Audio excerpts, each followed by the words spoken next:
Hello, मेरा नाम है उज्ज्वलानंद जैन। आप देख रहे हैं मैकेनिकल सारथी। तो ये मेरा कुछ इंट्रोडक्शन है। हमने स्टार्ट की थी पावर प्लांट की सीरीज़ फॉर एसएससीजी 2024। इससे पहले हमने 4 टॉपिक कवर कर चुके हैं। पहला टॉपिक था हमारा रैनकाइन साइकिल, उसको हमने डिटेल में पढ़ लिया है। दूसरा टॉपिक था गैस पावर साइकिल, उसको भी हमने कंप्लीट कर लिया है। तीसरा टॉपिक था एयर कंप्रेसर, वो भी हमने कंप्लीट कर लिया है। फोर्थ टॉपिक था स्टीम नोजल, वो भी कंप्लीट कर लिया है।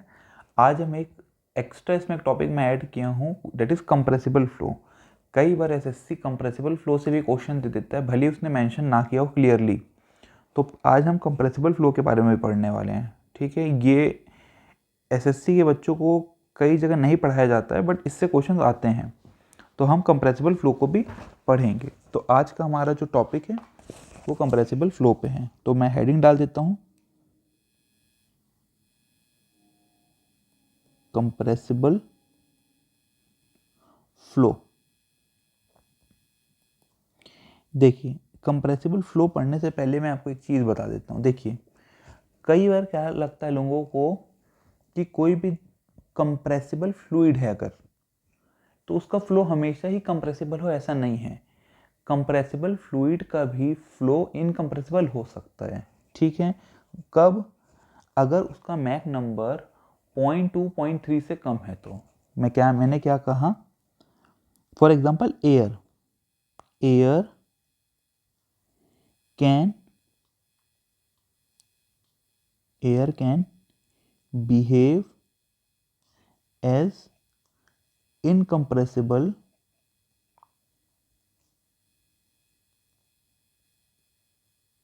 flow when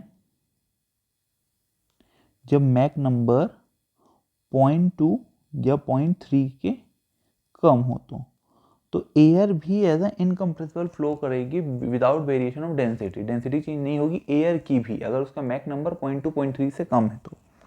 ठीक है, तो ऐसा ज़रूरी नहीं है कि कोई भी सब्सटेंस अगर वो कंप्रेसिबल प्रॉपर्टी शो करता है तो वो हमेशा शो करेगा, वो डिपेंड करेगा मैक नंबर पर भी।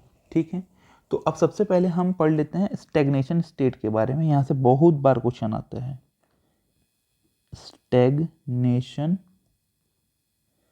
स्टेट। ठीक है, सबसे पहले हम इसका इक्वेशन देख लेते हैं। नहीं, सबसे पहले हम इसको डेफिनेशन पढ़ लेते हैं ताकि आपको समझ आए कि हो क्या रहा है। देखिए, स्टैग्नेशन स्टेट मतलब होता है जो फ्लूइड है वो ब्रॉट टू रेस्ट।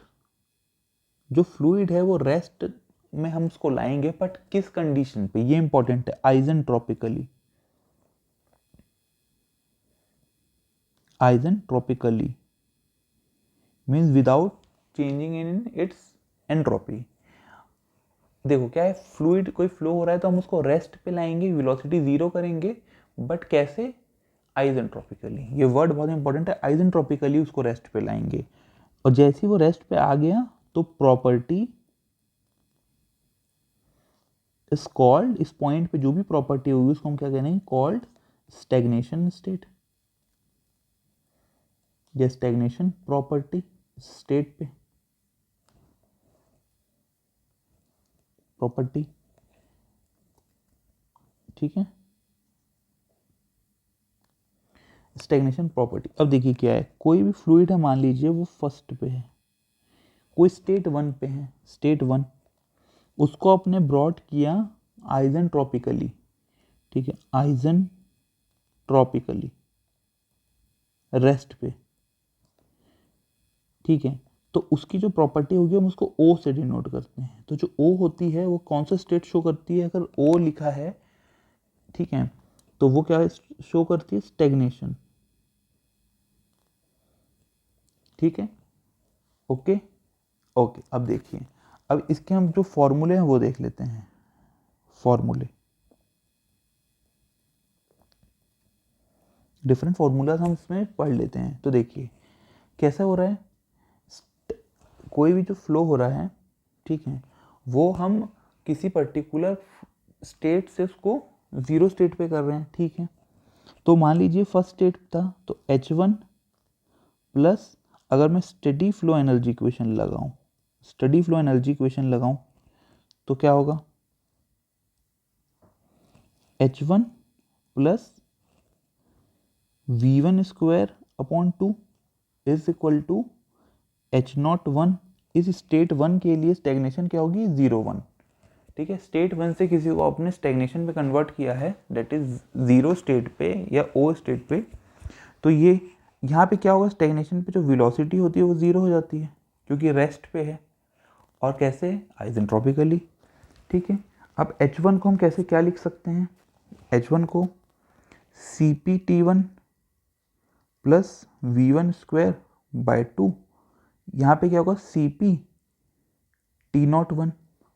अब मैं अगर CP दोनों तरफ भेज दूँ, दोनों तरफ से डिवाइड कर दूँ CP को, तो T1 plus V1 square upon 2 CP is equal to T01। अब मैं अगर T1 को भी ले लूँ तो डिवाइड कर दूँ तो T01 अपॉन T1, ये क्या होगा, यहाँ पे T1 डिवाइड होगा तो 1 plus V1 square upon 2 CP T1। कोई दिक्कत नहीं है, यहाँ तक हमको क्लियर है, यहाँ तक आपको डेरिवेशन ओके। अब देखिए जो CP होता है, CP वो क्या होता है, gamma upon R, gamma -1, CP का ये फॉर्मूला होता है।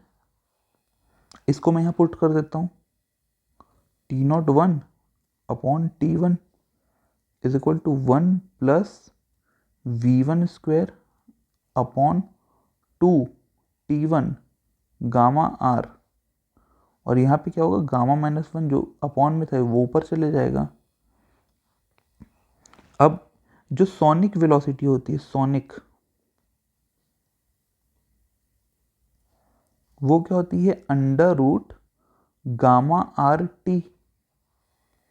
तो C1 स्क्वायर क्या होगा, सोनिक वेलोसिटी गामा RT1। अब इसको यहाँ मैं पुट कर देता हूँ,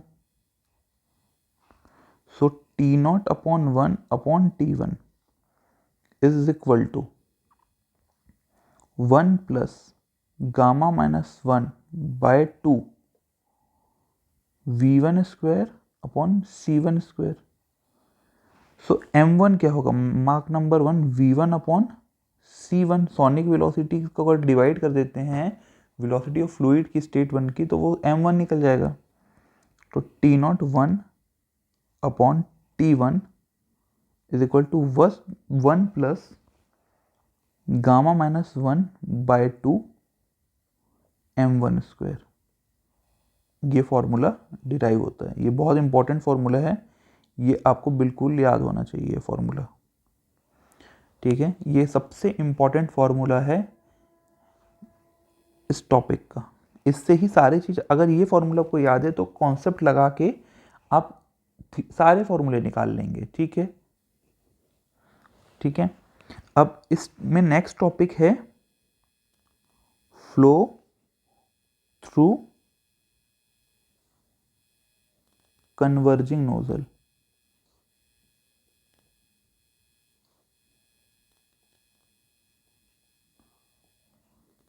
फ्लो थ्रू कन्वर्जिंग नोजल, तो अब देखिए, okay just a second,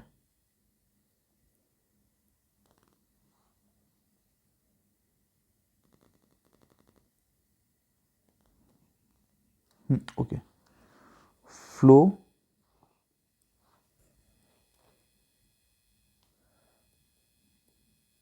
through converging nozzle. ठीक है, तो अगर मैं इसका डायग्राम ड्रॉ करूं,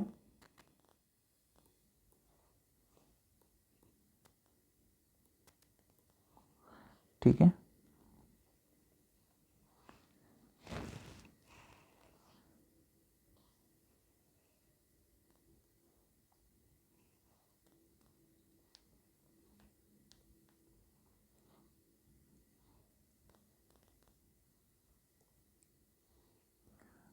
ओके, तो ये है, हाँ ओके, तो मैं यहाँ ड्रॉ कर लेता हूँ डायग्राम।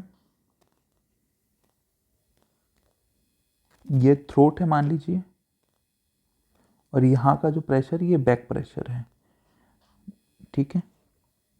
सो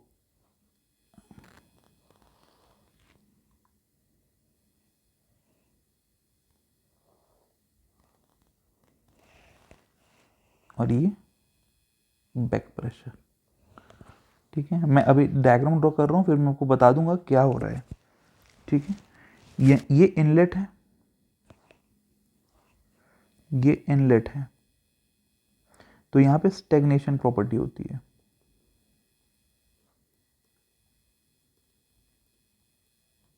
तो यहाँ जो प्रेशर है वो मान लीजिए पी नॉट है, ठीक है।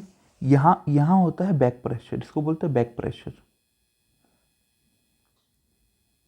ठीक है।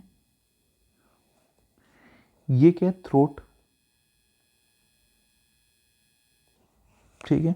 इतना पॉइंट क्लियर हो गया। अब देखिए होता क्या है, देखिए ये जो बैक प्रेशर है हम क्या करते हैं, इसको रिड्यूस करते हैं, बैक प्रेशर को हम डिक्रीज करते हैं। उससे क्या होता है, यहाँ हाई प्रेशर जोन क्रिएट होता है, यहाँ लो प्रेशर जोन क्रिएट होता है। तो जो फ्लो है वो इस डायरेक्शन पे होना शुरू हो जाता है, ठीक है।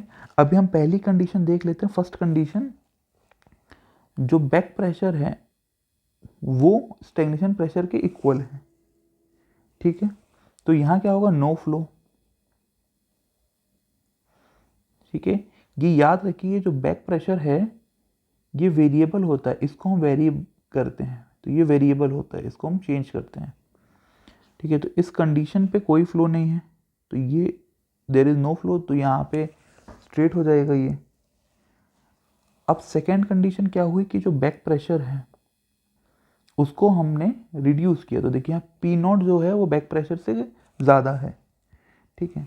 तो यहाँ पे थ्रोट में क्या होगा, जो थ्रोट है ये जो थ्रोट है ये टी सेक्शन पे, तो जो थ्रोट प्रेशर होगा वो बैक प्रेशर के बराबर होगा, ठीक है। बैक प्रेशर को हमने स्टेग्नेशन प्रेशर से कम किया ताकि फ्लो शुरू हुए।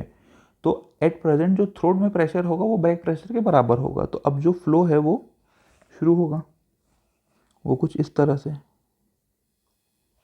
ठीक है। अब सेकेंड कंडीशन जो है, जो बैक प्रेशर है वो हम बराबर कर देंगे क्रिटिकल प्रेशर के। ये इंपॉर्टेंट पॉइंट है, यहाँ से चीज़ें थोड़ी बदलना शुरू होंगी क्रिटिकल पॉइंट के, और ये लो होगी पी नॉट के। और अगली कंडीशन क्या होगी, जो थ्रोट है पी टी वो भी पी क्रिटिकल के बराबर होगी। सो मैं उसको ड्रॉ करता हूँ, ये, ठीक है। ये कंडीशन भी क्लियर हो गई,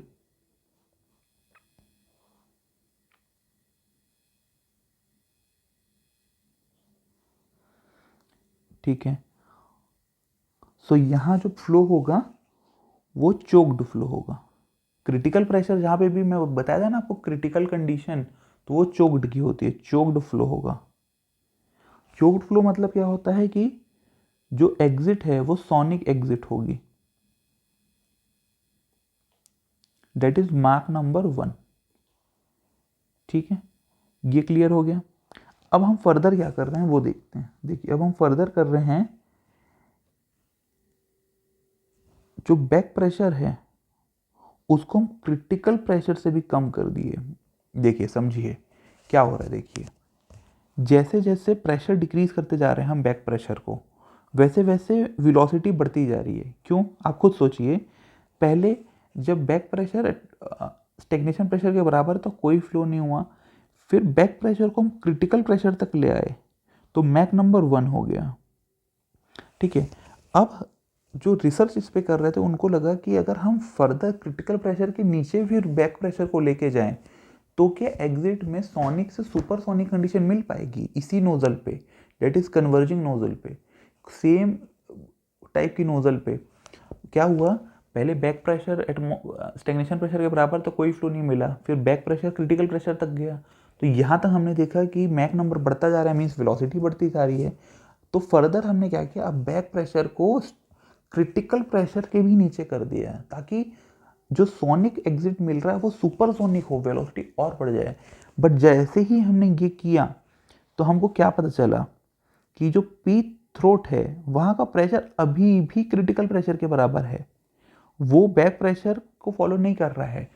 वो जो थ्रोट का प्रेशर है अब इसके फर्दर कम करने के बाद क्रिटिकल कंडीशन पे रीच कर गया है, इससे ज़्यादा वो नीचे नहीं जा रहा है। तो इस कंडीशन को हम बोलते हैं क्या, यहाँ पे फिर क्या होगा, चोक्ड फ्लो होगा। क्यों? क्योंकि मास फ्लो रेट फिक्स हो गया है, mass flow rate maximum mass flow rate पहुंच गया है, फिर हमने प्रेशर रिड्यूस किया तो कोई फर्क नहीं पड़ा। इसी कंडीशन को हम बोलते हैं, ठीक है, इसी कंडीशन को हम क्या बोलते हैं, इसी में होता है शॉक वेव। शॉक वेव मिलेगा एग्जिट पे, एग्जिट पे हमको शॉक वेव मिलने लग जाएगा। इस शॉक वेव के कारण वापस जो एग्जिट है वो सब सोनिक हो गई। अब आप समझिए, आप चाह रहे थे कि सुपरसोनिक मिल जाए प्रेशर रिड्यूस करके, प्रेशर आपने क्रिटिकल से नीचे किया तो सोनिक तो छोड़िए, वापस वो सब सोनिक में चली गई, less than Mach number less than 1। तो यहाँ होता क्या है, अब वो देखिए लीजिए, ये गया यहाँ ऐसा, ठीक है, वो गया ये, इसको फॉलो किया, पी थ्रोट में आपको मिला, यहाँ से जो आउट, इसके बाद जो थ्रोट से बैक प्रेशर जाता है वो शॉक क्रिएट होता है, ये है शॉक।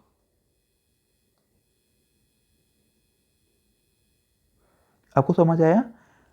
इस देखिए आपने बैक प्रेशर पे रिलीज किया तो वो शॉक, तो ये जो कंडीशन है वो ये वाली है, ये कंडीशन,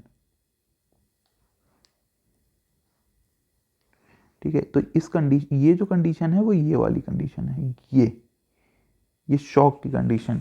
तो समझ रहे हैं आप, ये कंडीशन ऐसा हो गया। अब देखो इसमें एक इम्पॉर्टेंट पॉइंट और है, ठीक है, क्रिटिकल कंडीशन। इसके फॉर्मूले कई बार पेपर में आते हैं तो आप इसको देख लीजिए एक बार अच्छे से। क्रिटिकल कंडीशन, तो क्रिटिकल कंडीशन क्या होती है, अभी हमने देखा जब मैक नंबर 1 हो जाएगा, चोक्ड फ्लो को ही हम क्रिटिकल कंडीशन बोल रहे हैं, जहाँ पे थ्रोट का प्रेशर क्रिटिकल प्रेशर के बराबर हो जाए, जैसे P T is equal to P star. Clear? तो क्रिटिकल कंडीशन क्या होगी, जहाँ मैक नंबर 1 पहुँच जाए।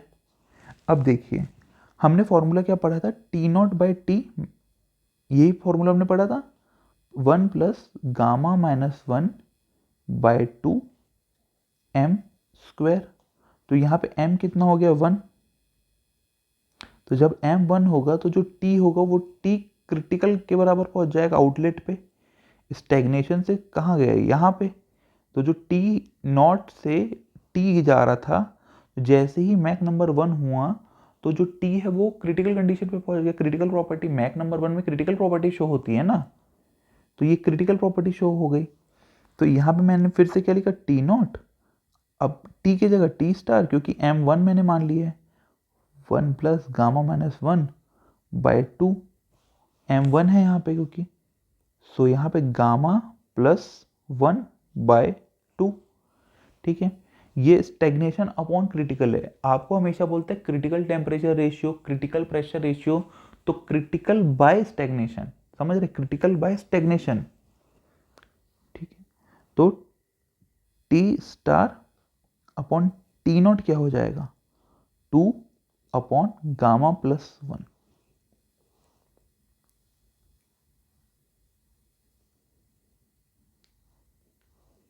ये बहुत इंपॉर्टेंट फॉर्मूला है, ठीक है। और ये सारे फॉर्मूले हम कहाँ से डेराइव कर रहे हैं, ये मेन, ये जो फॉर्मूला मैंने आपको पहले पढ़ने बोला था, ये आपको याद रहना चाहिए यहाँ से, ठीक है। अब इसको हम क्या बोलते हैं, इस रेशियो को क्या बोलते हैं, critical temperature ratio. Critical temperature ratio star upon not को बोलते हैं, आई मीन क्रिटिकल प्रेशर हो या क्रिटिकल टेम्परेचर हो उसी को क्रिटिकल रेशियो बोलेंगे। टेम्परेचर है तो क्रिटिकल टेम्परेचर रेशियो, अब मैं इसके बाद जस्ट प्रेशर बताने वाला हूँ तो क्रिटिकल प्रेशर रेशियो, ठीक है। अब सेकेंड पॉइंट क्या है, देखिए जो टी स्टार होता है अच्छा इससे ऐसे मत समझिए, पहले आप बेसिक से पुराने T2/T1 ये क्या होता है P2/P1 गामा -1 अपॉन गामा। सो अगर मैं इसी में P2/P1 कर दूँ तो ये हो जाएगा T2/T1 gamma upon gamma -1। Clear. तो मैं P2/P1 निकालना चाहूँ तो मुझे T2/T1 में गामा अपॉन गामा -1 करना पड़ेगा। तो P2 की जगह पहुंच गया P स्टार, P की जगह पहुंच गया P नॉट, T2/T1 की जगह पहुंच गया T star upon T naught gamma upon gamma -1। अब T naught upon T star upon T naught क्या है P naught is equal to, यहाँ से आप ये देख लीजिए 2/गामा+1 2/गामा+1 अपॉन गामा -1। ठीक है, ये क्रिटिकल प्रेशर रेशियो हो गया। इस रेशियो को हम क्या बोलेंगे क्रिटिकल प्रेशर रेशियो। ग्रेट। ठीक है, अब कुछ बहुत इंपॉर्टेंट हम कंडीशन पढ़ने वाले हैं जो एग्जाम में आजकल स्टैंडर्ड पेपर में कई बार ये डायरेक्ट क्वेश्चन आते हैं, तो आपको ये चीज़ याद होनी चाहिए। ठीक है, तो यहाँ पे मैं हेडिंग डाल देता हूँ, इसी से रिलेटेड है, इसी टॉपिक से सम इम्पॉर्टेंट कंडीशन। ठीक है, मैं यहाँ आपको पूरा पावर प्लांट का सार पढ़ा रहा हूँ जिससे बाहर नहीं आएगा क्वेश्चन। इसको अगर आपने अच्छे से पढ़ लिया तो आई एम डैम श्योर कि आप एसएससी जीआई के तो सारे क्वेश्चन बिल्कुल मजाक में बना लेंगे। ठीक है, तो चलिए इसको पढ़ लेते हैं। एक और टॉपिक छोटा सा है, देखिए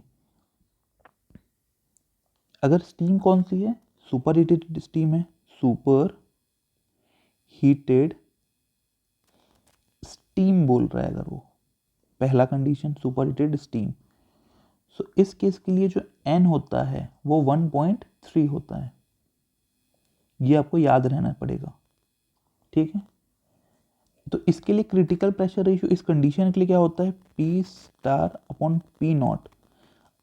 देखिए या तो ये गामा आएगा या तो ये n भी यूज कर सकता है। ठीक है, तो 2/n+1 होल का पावर n/n-1 इससे भी पूछ सकता है, तो भी आपको वही आंसर टिक करना है, कोई दिक्कत वाली बात नहीं है।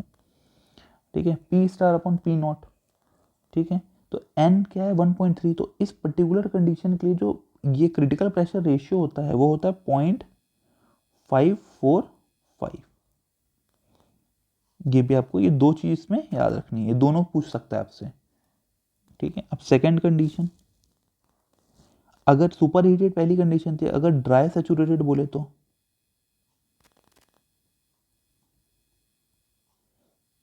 ड्राई सैचुरेटेड स्टीम की अगर वो बात करें तो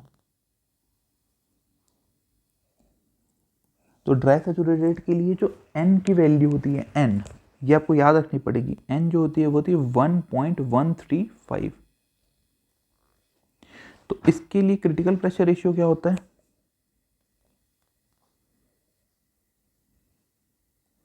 इसके लिए होता है 0.57। ठीक है, ये दो कंडीशन हो गई। थर्ड कंडीशन, अगर वेट स्टीम होगी तो अगर वेट स्टीम होगी तो जो n है इंडेक्स वो डिपेंड करेगा ड्राइनेस फ्रैक्शन पे। तो इसके केस के लिए हो जाता है फॉर्मूला 1.035 प्लस 0.1x। ये याद रहना चाहिए आपको। x अगर 1 पुट करेंगे तो ड्राई सैचुरेटेड कंडीशन आ जाएगी, तो 1.135 आ जाएगी। तो x आप कुछ भी पुट कर लीजिए, यहाँ से n आप, तो जैसे ही आपका n निकल जाएगा इस n को पुट कर दीजिए, पुट n कहाँ पे P स्टार अपॉन P। ठीक है, 2 ठीक है, ओके, 2/n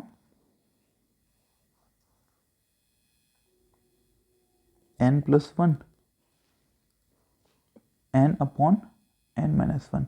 यहाँ पे n पुट कर लीजिए इस पर्टिकुलर कंडीशन के लिए, इसके लिए x की कोई भी वैल्यू के लिए वैल्यू अलग आ सकती है, ठीक है। तो देखिए यहाँ से हम कंक्लूजन क्या ड्रॉ कर सकते हैं, इधर से कंक्लूजन, एक कंक्लूजन हम यहाँ से ड्रॉ कर सकते हैं। देखिए अगर n कम हो रहा है तो क्रिटिकल प्रेशर रेशियो की वैल्यू बढ़ रही है, तो P*/P0 की वैल्यू बढ़ रही है, तो इन्वर्सली प्रोपोर्शनल होते हैं। n जितना कम होता जाएगा क्रिटिकल प्रेशर रेशियो की वैल्यू उतनी ज़्यादा होती जाएगी, ठीक है। देखिए यहाँ तक आपका ये खत्म होता है, बट मैं आपको सजेस्ट करूँगा कि 2 पॉइंट आप एक और 2 पॉइंट बस आप याद रख लीजिए, इसके अलावा आप और पॉइंट भले ही मत याद रखिए। एक होता है फैनो फ्लो, इसको आप पढ़ लीजिए, ठीक है, और एक होता है रिले फ्लो, इसको आप बेसिक बस डेफिनेशन जान लीजिए। कई बार डेफिनेशन किसी ना किसी एग्जाम में पूछ लेगा, एसएससी में ना पूछे तो दूसरे एग्जाम में कई बार ये पूछ लेता है, ठीक है। तो छोटा सा डेफिनेशन बस है दोनों का, फैनो फ्लो, ठीक है। फैनो फ्लो हम किसको बोलते हैं वो आप पढ़ लीजिए पहले। Flow in constant area duct with friction and without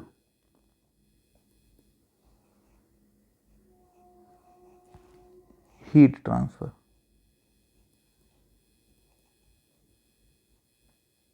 देखिए कोई भी बच्चे से फैनो और रेले में ये कंफ्यूजन बस हो सकता है कि कौन सा फ्रिक्शन लेस था और कौन सा फ्रिक्शन था, कौन सा फ्रिक्शन लेस था और कौन सा फ्रिक्शन था। तो आप ट्रिक, छोटी सी ट्रिक याद कर लीजिए, एफ से फैनो, एफ से फ्रिक्शन, तो जिसमें एफ है वो फ्रिक्शन है तो फैनो में फ्रिक्शन होगा, और अगर फ्रिक्शन है तो वहाँ एडियाबेटिक हो जाएगा विदाउट हीट ट्रांसफर। जो फ्रिक्शन है वहाँ एडियाबेटिक होगा, जहाँ एडियाबेटिक है वहाँ फ्रिक्शन होगा। ये बस सिंपल सा कॉन्सेप्ट है। तो फैनो एफ से फैनो, एफ से फ्रिक्शनलेस, एफ से फैनो, एफ से फ्रिक्शनलेस। इसका एग्जाम्पल क्या होगा, ये कहाँ ऐसा फ्लो मिलेगा आपको, तो सिंपल जो रेफ्रिजरेशन डक्ट होती है ना, रेफ्रिजरेशन की, रेफ्रिजरेशन डक्ट इसका एग्जाम्पल है, एयरक्राफ्ट डक्ट भी इसका एग्जाम्पल है। एटलीस्ट आप इतना फैनो फ्लो के बारे में जान जाइए, ठीक है। फैनो फ्लो कहाँ है, कैसे, ये आपको क्लियर हो गया। अब सेकंड है रेले फ्लो।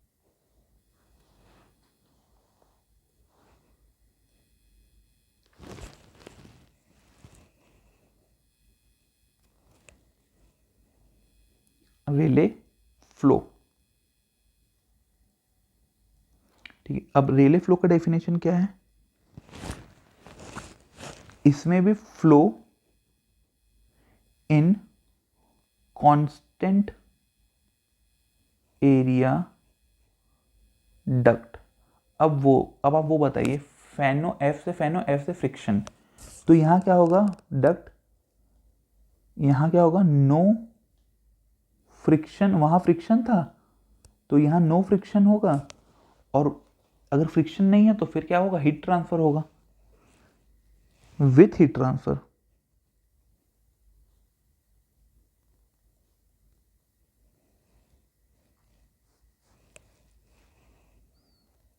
बस इतना, ये चीज इन दो में आप रिलेट कर लेंगे तो अगर आपसे पूछेगा तो आप ट्रिक से याद कर लेंगे, एफ में फैनो था, एफ में फ्रिक्शन था, तो वो फ्रिक्शन होगा, तो जहां फ्रिक्शन होगा वो एडियाबेटिक हो जाएगा।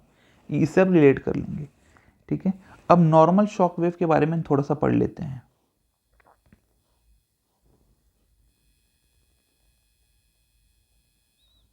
कि नॉर्मल शॉक वेव में क्या होता है, कुछ कंडीशन है वो हम पढ़ लेते हैं।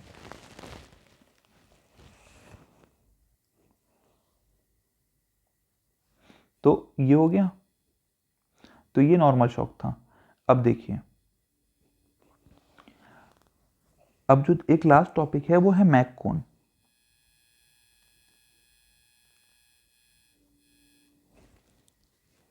मैक कोन,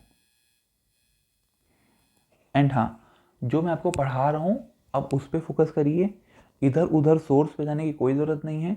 मैं आपको जो पढ़ा रहा हूँ वो पूरा सार है, बाकी आपके जो काम बचे होंगे वो टेस्ट सीरीज से हो जाएंगे। आप कोई भी एकेडमी के टेस्ट सीरीज खरीद लीजिएगा, कोई दिक्कत नहीं है। जो मैं पढ़ा रहा हूँ वो पढ़िए, इधर उधर के लफड़ों में मत पढ़िए कि पावर प्लांट कोई शेंजल से पढ़ रहा है तो कहीं से पढ़ रहा है, एसएससी के लिए इतनी कोई ज़रूरत नहीं है, ठीक है। जो मैं पढ़ा रहा हूँ आप उसको पढ़िए, जो रिमेनिंग इसके अलावा क्वेश्चन बच जाते हैं वो हमेशा टेस्ट सीरीज से होगा। कोई भी बुक आप उठा लीजिए, वहाँ से कोई गारंटी नहीं कि क्वेश्चन आए, हो सकता है इस बार आ जाए अगली बार ना आए। तो जो रिक्वायर्ड सिलेबस है आप वो कंप्लीट करने पे फोकस करिए, ठीक है। तो हम मैक कौन पढ़ते हैं, ये लास्ट टॉपिक है इस यूनिट का। देखिए मैक कौन सिंपल मैं बता रहा हूँ आपको क्या होता है, आपको ज़्यादा उसमें दिमाग नहीं लगाना है। कुछ इस तरह से बनता है,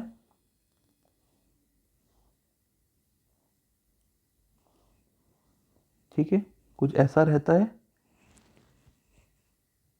ये जो अल्फा होता है वो सेमी मैक कौन होता है, ये अल्फा। तो जो अल्फा है ये क्या है,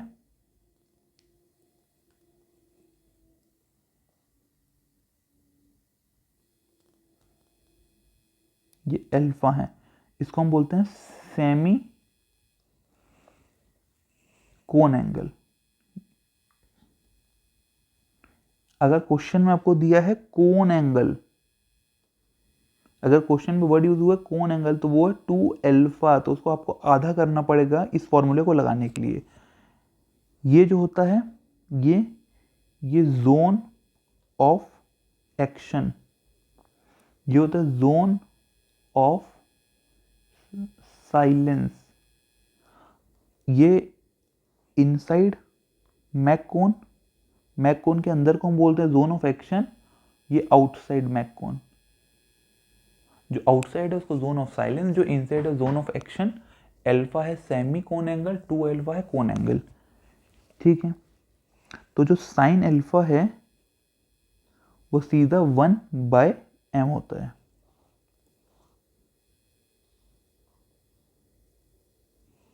ठीक है। अब साइन की जो वैल्यू होती है मैक्सिमम वैल्यू 0 to 1 होती है, तो ऑब्वियस सी बात है कि m should be less than 1। अगर m 1 से कम हो, sorry m should be more than 1, अगर m 1 से कम हुआ तो 1/0.2 तो 5 हो जाएगा, मतलब साइन की वैल्यू ज़्यादा 1 से ज़्यादा पहुँच जाएगी। तो ये जो होता है ये कब होता है, सुपरसोनिक कंडीशन पे। सुपरसोनिक में, सुपरसोनिक फ्लो में मैक कौन बनता है, सबसोनिक में नहीं बनेगा, ठीक है। सुपरसोनिक में मैक कौन बनता है, ठीक है। तो ये मैक कौन का आपका फॉर्मूला था, वेयर यहाँ पे मैं एक बार मैक नंबर फिर से लिख देता हूँ, v/c sonic velocity, where c is equal to √γ/r/t, ठीक है। तो ये कुछ था कंप्रेसिबल फ्लो के बारे में, इसमें मैंने बड़े डिटेल्स आपको पढ़ा दिए कंप्रेसिबल फ्लो, ठीक है। तो आप इसको अच्छे से पढ़ लीजिए एक बार, और अगर आपको लग रहा है कि ये कितना जेन्युइन है तो आप प्रीवियस ईयर के एसएससी के क्वेश्चन सॉल्व कर लीजिए जो मैंने अभी तक पढ़ाए हैं, और जो टॉपिक बचे हैं उसको भी हम जल्दी कवर कर लेंगे, ठीक है। तो आप अपनी तैयारी अच्छे से रखिए, all the best, keep working hard.